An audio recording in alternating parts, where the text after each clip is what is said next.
So I wrote down the measurements. We just looked at the roof. Two size panels out of 42.5 inch and then a 47-inch long panel. And what I got in these boxes is 44.5, and I have a 41.75 inch panel. So these really aren't going to work. That one's too long to sit on the bottom, and this one's not quite short enough, but these are going to be perfect, 44.5, 41.75. And so this is originally what I wanted to do is just use drawer slides, these standard things you get at Home Depot, but they're chrome plated and they've got ball bearings in there. And being on the roof of the trailer, I just don't know when this chrome's going to rust and what happens to these ball bearings when dust gets in there, and what happens to the ball bearings when it rusts. So I kind of was going to abandon this whole project because I didn't think those would work so well.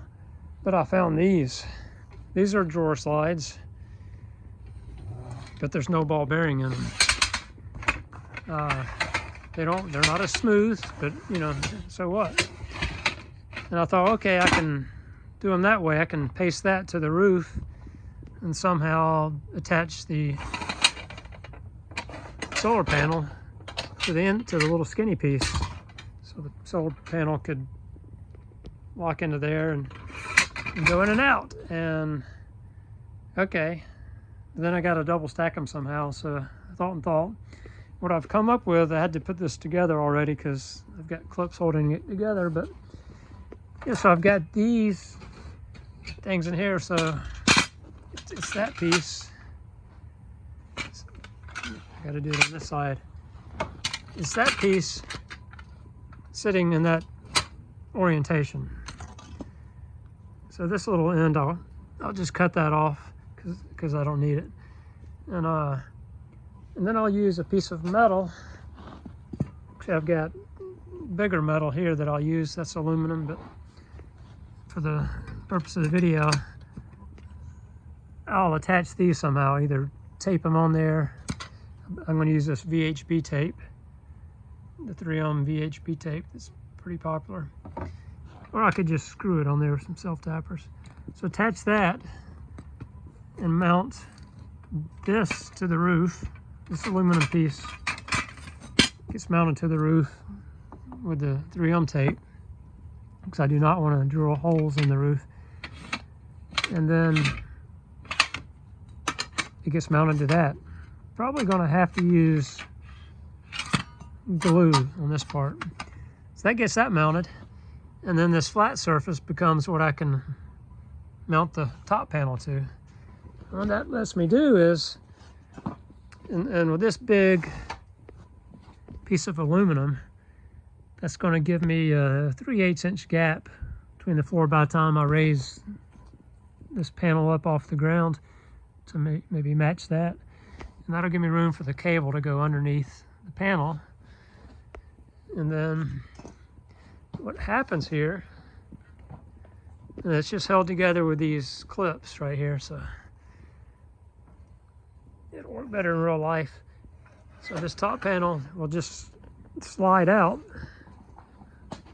I'm running out of room here from the lower panel. Sorry, I can't zoom out anymore.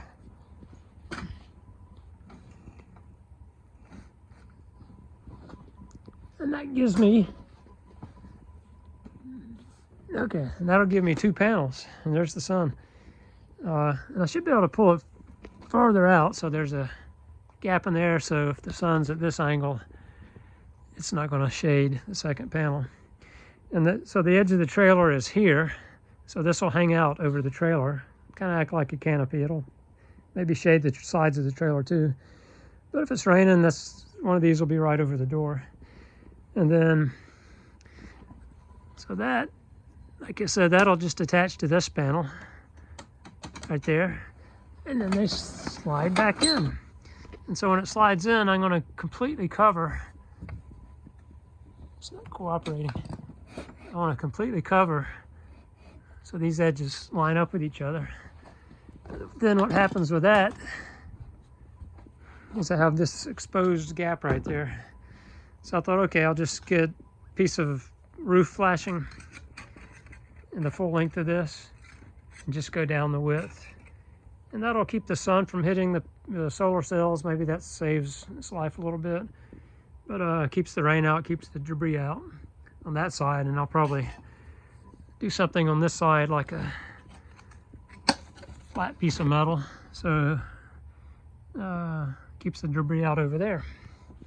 So that's the plan right there, which means I'm going to have to take the 42 and the 47 panel are going to have to come off the roof, but that's not a big deal. And that'll give me, each one of these are 100 watts, so that'll give me one on each side of the camper, will give me an extra 200 watts. So we'll see how it goes.